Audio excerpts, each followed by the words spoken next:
I knew the HOA was bad news from the moment I moved onto my grandfather's old ranch, but I didn't realize just how far they'd go until Karren showed up with a clipboard and a scowl, claiming my horse stable was a violation of community guidelines. Never mind that my land wasn't even part of the HOA. That didn't stop Karren Whitmore, self-appointed queen of the neighborhood, from trying to ruin my life.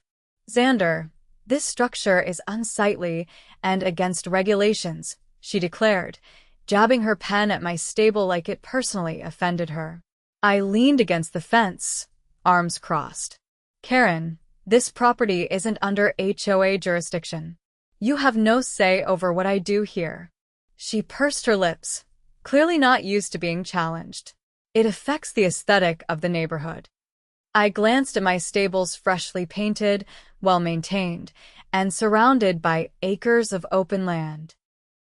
Meanwhile, Karren's house, which sat a few properties over, looked like something out of a soulless suburban catalog. You mean it doesn't match your beige and brick dictatorship? Karren's nostrils flared. I'll be reporting this to the HOA board. You do that, I said, watching her storm off. I figured that was the end of it. I was wrong. 2 days later, I was out feeding my horses when I saw flashing red and blue lights pulling into my driveway. I sighed, already knowing exactly who was responsible. Sure enough, Karren was standing by the road, arms folded, a smug look plastered across her face as 2 deputies stepped out of the patrol car. One of them, Deputy Harris, took off his sunglasses. Got a report about an illegal structure and livestock creating a disturbance. I rolled my eyes. Let me guess, Karren? Harris glanced over at her and sighed. Yeah. Karren stepped forward. This building is not in compliance with HOA guidelines. And those animals are a nuisance. My horses are a nuisance? I asked, incredulous. Karren, I've had this stable for years. You moved in last spring. Well, I shouldn't have to hear them neighing at all hours. They're horses, Karren. That's what they do. Deputy Harris pinched the bridge of his nose. Look, Xander, I know this is ridiculous, but I have to follow up on complaints. I chuckled. Oh, I know. That's why I already called my uncle. Karren's smug expression faltered. Your uncle? Yeah. I pointed down the road just as another police cruiser pulled up, this one driven by Chief Tobias Tilden, the county's top cop, and my uncle. He stepped out, taking one look at the situation before shaking his head. Karren Whitmore, he said, arms crossed.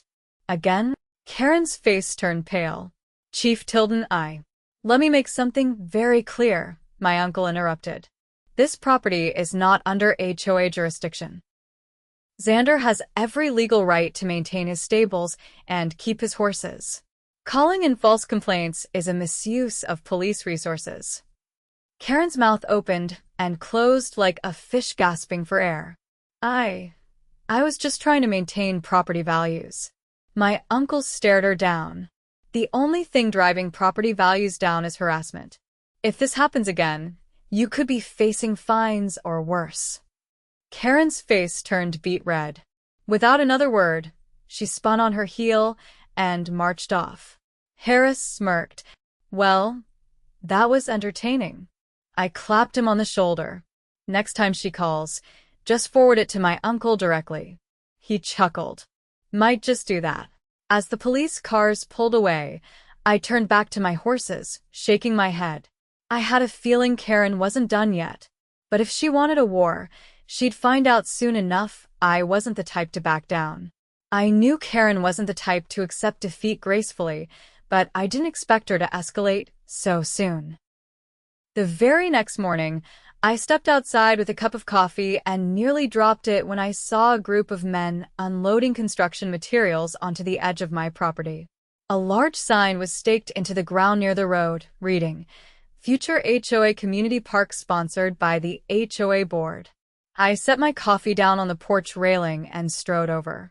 The workers were already digging post holes, clearly preparing to install some type of fencing. One of them, a burly guy in a neon vest, looked up as I approached. Morning. You the property owner? Yeah, I said, crossing my arms. And what exactly do you think you're doing? He wiped his forehead. We were hired by the HOA. Said this land was approved for a new community park extension. I exhaled sharply. This land isn't HOA territory. He shrugged. That's between you and them. We've got a contract and payment already processed. I turned my gaze towards the culprits. Sure enough, Karren and a few other HOA board members were standing near the street, watching like they'd already won. She had that self-satisfied expression, the kind that made me want to wipe it right off her face. I walked straight over. Karren, what the hell do you think you're doing? She clasped her hands together. Xander, the community has long needed a dedicated green space. The board voted unanimously to use this land. I let out a dry laugh. You don't own this land, Karren. I do. We checked the records, she said, her tone syrupy sweet. This portion was never formally designated as private property. It falls under communal use. I narrowed my eyes. You mean you found an old, ambiguous zoning map and decided to twist it to fit your agenda? One of the other board members, a wiry man in a polo shirt, adjusted his glasses. Legally speaking, if land is not properly registered with the county assessor's office under a specific designation, it can be repurposed for community benefit. I stared at him, then at Karren. You're trying to annex my land through a legal loophole. Karren's smile widened. We're simply making use of what was never properly claimed. I clenched my jaw. Pack up your little construction project and get off my property. Her eyes gleamed with amusement. I don't think you understand, Xander. The paperwork has already been filed. The county will recognize this as an HOA-managed space within the next few weeks. By then, it'll be too late to contest it. I exhaled through my nose. You think I don't know how to fight this? She tilted her head slightly. Oh, I'm sure you'll try. But legal battles take time, and by then, this park will be fully developed. The community will be enjoying it, and you wouldn't want to be the villain who tries to take it away, would you? The sheer audacity of the move was almost impressive. Almost. I didn't waste another second. I pulled out my phone and dialed a number I knew by heart. A gruff voice answered. Tilden. Uncle Tobias, I said, keeping my voice even. I need you down here. Immediately. There was a pause. What's going on? The HOA is trying to steal my land. I heard a sharp inhale. I'm on my way. I hung up and turned back to Karren. You just made a big mistake. She didn't look the least bit concerned. We'll see about that. Less than 20 minutes later, the sound of tires crunching against the gravel signaled my uncle's arrival. He stepped out of his cruiser and took one look at the construction site before his face darkened. He walked straight up to the workers. Pack it up. Now. The foreman hesitated. Sir, we have a contract. Tobias cut him off. That contract is void. This land is privately owned, and any attempt to seize it without legal authority is trespassing. Karren stepped forward, her tone dripping with forced politeness. Chief Tilden, there's no need to be so aggressive. This is a simple misunderstanding. His eyes locked onto hers. No, Karren. This is a blatant land grab, and I'm going to make damn sure the county knows it. Polo shirt guy adjusted his glasses again. Chief, technically, under certain municipal codes, this land. Tobias held up a hand. Save it. I already have the county assessor on the line. He turned his phone screen toward them. And guess what? They're reviewing the original property deed right now. Karren's confidence wavered for the first time. That can't be right. Tobias smirked, though there was no humor in it. It's right. And based on the records, this land was properly transferred to Xander's grandfather decades ago. It was never designated as communal space. The foreman, realizing the situation, started waving to his crew. All right, boys. We're done here. Pack it up. Karren's face twisted in frustration as the workers began loading their materials back into their trucks. Chief, this is highly irregular. We followed all procedures. No, you didn't, Tobias cut in. You manipulated outdated zoning data to justify an illegal seizure. That's fraud. Her mouth opened, then closed. Tobias continued, his voice firm. If I ever see another attempt to claim land that doesn't belong to the HOA, I will personally ensure the county launches a full investigation into your board's activities. Silence. Then, with a forced smile, Karren straightened her blouse. Well, it seems we'll have to revisit our plans. A minor setback. I couldn't help but chuckle. Yeah, sure. A minor setback. She turned on her heel and walked off, her board members trailing behind her. I let out a breath, turning to my uncle. Thanks for coming so fast. He clapped a hand on my shoulder. They won't stop, you know. I nodded. I know. Tobias gave me a firm look. Then be ready. I watched as the last of the workers drove off, leaving behind an empty patch of land that was still, undeniably mine. Karren had lost this battle, but something told me the war was far from over. The next few weeks passed without any sign of Karren or her cronies attempting another stunt. It was almost too quiet. I knew better than to think she had given up, but I wasn't going to sit around and wait for her to make the next move. If she wanted a war, I was going to make sure she knew exactly who she was dealing with. I spent my time reinforcing my legal standing. First, I went to the county clerk's office and pulled every document related to my land. The deed, historical zoning records, even aerial surveys from years back. I wanted a bulletproof defense if Karren tried anything again. While I was there, I also filed a formal complaint against the HOA for attempting to seize private land through fraudulent claims. If she thought she could manipulate the system unchecked, she was about to get a rude awakening. Then I set up security cameras. Not just the basic ones, I went all out with high-resolution, motion-triggered surveillance that covered every inch of my property. I programmed alerts to notify me if anyone so much as stepped near my fence line. If Karren or her goons tried anything underhanded, I'd have ironclad evidence. I also made sure to talk to my neighbors. Not everyone in the HOA was thrilled with Karren's antics. A couple of them, including an older gentleman named Frank who had lived in the area longer than anyone, were more than happy to share stories of her questionable dealings. Apparently, I wasn't the first person she had tried to steamroll. One afternoon, Frank and I were leaning against my fence, watching my horses graze as he recounted how Karren had once fined a single mother for having a flower bed that wasn't in compliance with the HOA's preferred aesthetic. She's been pulling this kind of nonsense for years, Frank said, shaking his head. Most people just roll over because they don't want the hassle. But you've got the advantage, son. I know, I said. And I'm going to make sure she never tries this again. Frank chuckled. I like your style. The real trouble started a few days later. I had just finished mucking out the stables when the sound of an engine caught my attention. Looking up, I saw a white HOA-branded SUV pulling up to my driveway.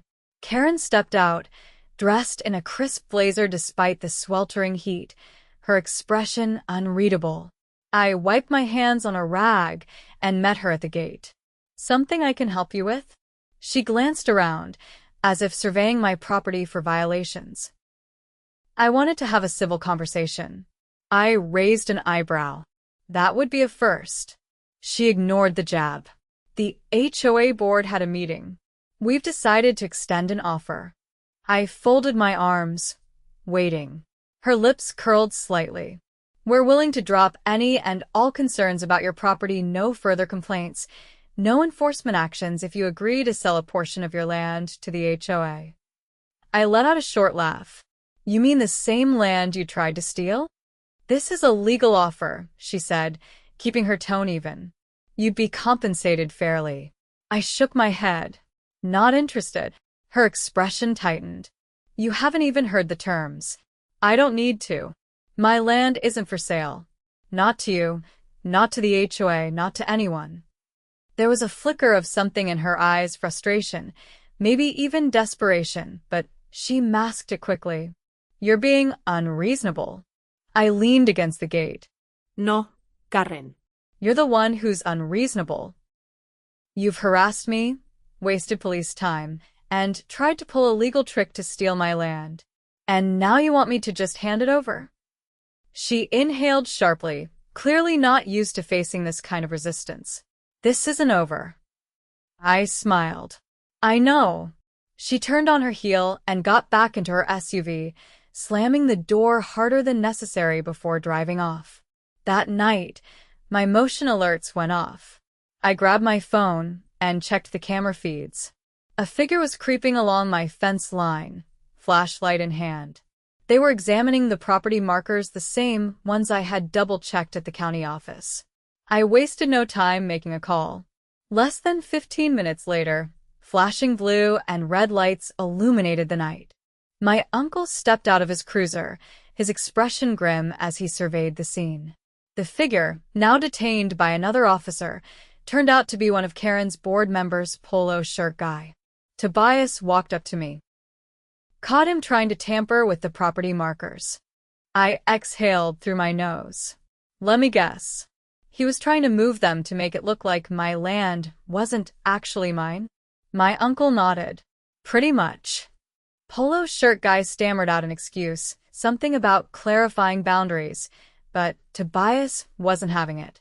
You're looking at trespassing, attempted fraud, and possible criminal mischief charges. The color drained from the man's face.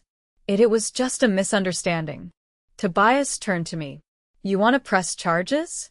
I met polo shirt guy's panicked gaze and took my time before answering. Yes. The officer led him to the patrol car, and I watched as he was driven off. Tobias crossed his arms. Karren's getting desperate. She must be running out of options. He nodded. But she's not done yet. Keep your guard up. I already knew that.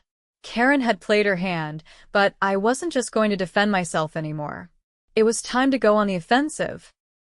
The next morning, I filed a restraining order against the HOA board, citing harassment and attempted property fraud. I also sent copies of my security footage to the county commissioner, along with a formal complaint detailing every underhanded move Karren had pulled. By the end of the week, I got a call from a county investigator. They were launching a full-scale audit into the HOA's finances and legal dealings. Karren had spent years ruling the neighborhood like a tyrant. But she had finally picked a fight with the wrong person, and I was going to make sure she paid for every bit of it. The fallout from the county's audit came faster than I expected. Less than a week after filing my complaint, I got word that investigators were already digging through the HOA's records. Apparently, Karren and her board had been sloppy over the years, assuming no one would challenge them. That arrogance was about to cost them dearly. I didn't have to wait long to see the cracks start to form. One afternoon, I was working in the barn when I noticed Frank walking up the driveway, a newspaper folded under his arm. He waved me over, his face alight with something between amusement and triumph. He handed me the paper, tapping an article on the front page. The headline read, County investigates local HOA for financial misconduct and property violations. I scanned the article, my eyes widening at the scope of the investigation. The county had uncovered irregularities in HOA spending, including misappropriated funds, unapproved fines, and even payments to contractors for work that had never been completed. Frank crossed his arms. Looks like Karren's finally got herself in real trouble. I nodded, taking it all in. The article quoted a county official stating that if the allegations proved true, the HOA board could face legal consequences. Some homeowners had already begun demanding answers, and a petition was circulating to remove Karren from her position. Later that evening, I was sitting on my porch when my phone buzzed. It was my uncle. He wasted no time. Just got word from the county. Karren's been ordered to turn over all HOA financial records by the end of the week. I leaned back in my chair. Think she'll try to fight it? She doesn't have a choice. If she stalls, they'll subpoena the records. And if they find what I think they will, she won't just be looking at fines, she could be facing criminal charges. That was exactly what I was hoping for.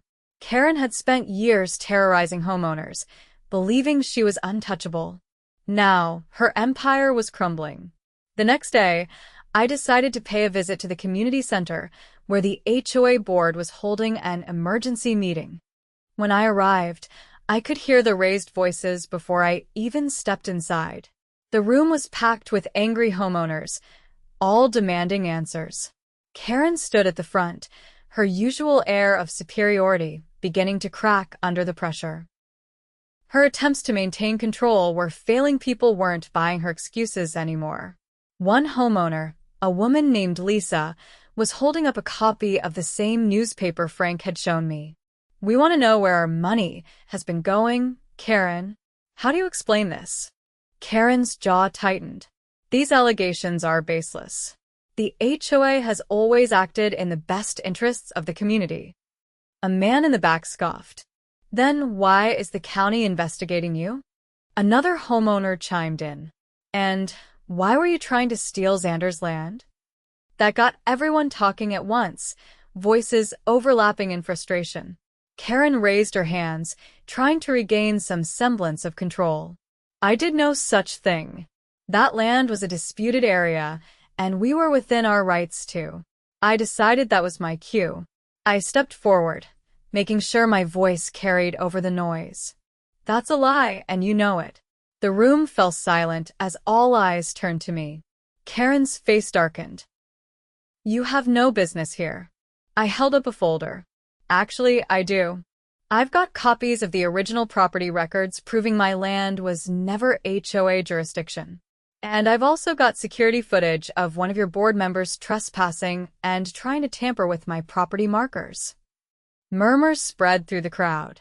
A few people started whispering to each other, clearly realizing just how deep the corruption ran. Karren's expression twisted into something ugly. "You're just trying to turn people against me." I shrugged. "I don't have to. You did that yourself." Lisa stepped forward, arms crossed. "We deserve the truth, Karren. Either come clean or step down." Karren's hands clenched into fists. "I am not stepping down." The murmurs grew louder. People exchanged glances, some nodding in agreement with Lisa. The tide was turning, and Karren could feel it slipping away. That's when she made her biggest mistake yet. She slammed her hands on the table. "Enough. I have done more for this community than any of you ingrates. I will not be bullied into resigning by a bunch of ungrateful complainers and an outsider who doesn't even belong here." The room went dead silent. Frank, who had been sitting quietly near the back, stood up slowly. "That's how you really see us, huh?" A few others nodded, faces set in grim determination.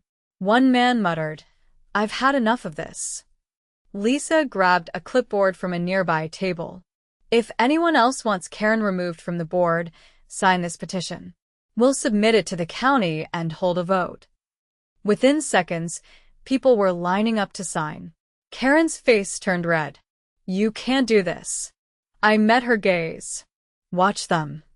She stormed out, slamming the door behind her. By the end of the night, nearly every homeowner had signed the petition. It was only a matter of time before Karren's reign came to an end. As I walked back to my truck, Frank clapped me on the shoulder. "You did good, kid." "She's done for." I nodded, but I knew Karren wouldn't go down without a final fight. And I was ready for it. The HOA boardroom was in chaos. The petition to remove Karren had gathered more than enough signatures, and now, the county was overseeing a formal recall process. The homeowners, once afraid to challenge her, were now demanding transparency. Karren, of course, wasn't going down quietly. Over the next few days, her desperation became more obvious. She started sending out letters claiming the recall was invalid, insisting she was still in charge. Then came the threats, warnings of increased HOA fees if anyone dared to push her out. But the community wasn't buying it anymore. I kept a close watch on my property, knowing she might try something reckless. Sure enough, my cameras caught a suspicious figure lurking near my fence one night. This time, I didn't call my uncle right away. Instead, I decided to handle it myself. I grabbed my flashlight and walked out, making sure my boots crunched loudly against the gravel. The figure froze. As I got closer, I recognized him, one of the remaining HOA board members still loyal to Karren. He was holding a clipboard and a measuring tape, muttering under his breath. I asked him what he was doing. He stammered something about verifying boundaries for an upcoming reassessment. I didn't let him finish. I pointed out that trespassing on private property, especially during a county investigation, wasn't a smart move. He turned pale and made a quick excuse before scurrying away. The next morning, I sent the footage to the county investigator handling the HOA audit. If Karren thought she could manipulate property records again, she was in for another rude awakening. Meanwhile, the recall vote was scheduled, and tension in the neighborhood was at an all-time high. People were furious about the financial mismanagement, the bogus fines, and the blatant abuse of power.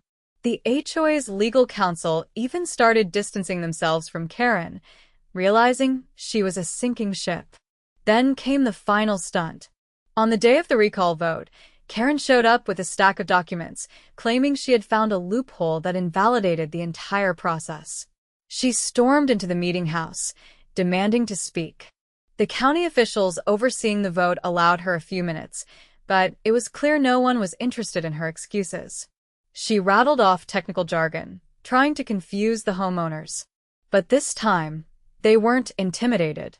One homeowner, an older man who had been fined multiple times for trivial infractions, stood up and called her out. He asked why the HOA had spent thousands of dollars on administrative fees that had no documentation. Another woman demanded to know why their dues had increased despite no improvements to the community. Karren tried to deflect, but the questions kept coming. Then, just as she was about to argue that the recall was illegitimate, a county official cut her off. They informed her that the financial audit had uncovered severe violations, including unauthorized spending and misappropriation of funds. A formal investigation into potential fraud was now underway. The room erupted. Homeowners who had once feared retaliation now openly cheered. Karren's face drained of color. She tried to protest, but the official wasn't finished. They handed her a notice stating that, effective immediately, all HMA board activities would be frozen pending further review. She was no longer in charge. She shook her head, refusing to accept it. But the community had made their decision. As I watched, I realized something. Karren had built her power on fear and manipulation. But in the end, all it took was people standing up and saying, "Enough." She stormed out, defeated. A few days later, I received word that she had officially resigned before legal action could be taken against her. The remaining board members scrambled to clean up the mess she had left behind. The HOA itself wasn't going anywhere, but with new leadership, it had a chance to actually serve the community instead of controlling it. And as for me, my land was finally safe. I stood by my stable, watching my horses graze, knowing that no one would ever try to take it from me again. With Karren gone and the HOA under new leadership, the neighborhood settled into a quiet calm that hadn't existed in years. People started talking to each other more, no longer afraid of receiving a bogus fine for parking in their own driveway or planting the wrong kind of flowers. The community meetings were no longer tense standoffs, but actual discussions about improvements that benefited everyone. For the first time since moving back onto my grandfather's land, I could breathe easy. I spent my days tending to my horses, reinforcing my fences, and making some much-needed repairs to the barn. The property felt like it was mine again, without the constant threat of someone trying to snatch it away. Frank stopped by one afternoon, leaning against the wooden railing as he watched me feed the horses. He had a way of showing up just when I started wondering how he was doing. He handed me a thermos filled with coffee, a silent peace offering for all the headaches he'd endured dealing with Karren over the years. He told me the HOA had started refunding some of the questionable fines Karren had issued, and that a few homeowners were still considering legal action against her. It wasn't just about the money. It was about holding her accountable for the years of unchecked power. I listened, nodding as he spoke, but I couldn't bring myself to care much about Karren's fate. She had already lost everything she valued: control, influence, and the fear she once commanded. That was enough for me. I had almost forgotten about her entirely when I got a call from my uncle. He told me Karren had left town, moving to a different county. Apparently, the moment she realized the financial audit could lead to criminal charges, she packed up and vanished. No dramatic farewell, no last-ditch attempts to regain control, just quiet retreat. It was almost disappointing in a way, but at the same time, it was the best outcome I could have asked for. The real victory wasn't just getting rid of Karren. It was what came after. The neighborhood started feeling like a community again. People who had once kept their heads down out of fear were now hosting barbecues, helping each other with yard work, and actually enjoying where they lived. The HOA, once a weapon of control, was now being used as it should have been: a tool for maintaining the neighborhood, not ruling over it. Lisa, the woman who had led the charge against Karren, had taken over as HOA president. She made it clear from the start that the board would no longer be a dictatorship. Every decision would be voted on, and no more absurd fines would be issued just to pad the HOA's bank account. One evening, she stopped by my property with a few other homeowners. They brought over a basket of baked goods, a simple gesture, but one that spoke volumes. They thanked me for standing up when no one else had, for pushing back when Karren had tried to take what was mine. I told them I just did what needed to be done. But as I looked around at the people who had once been strangers but now felt like neighbors, I realized it was more than that. This wasn't just about my land. It was about making sure no one else had to go through what I had. Making sure no one else would be bullied into silence. As the sun dipped behind the horizon, casting long golden shadows across the fields, I let out a breath I hadn't realized I'd been holding. The fight was over. The land was mine. And for the first time in a long time, I knew it always would be.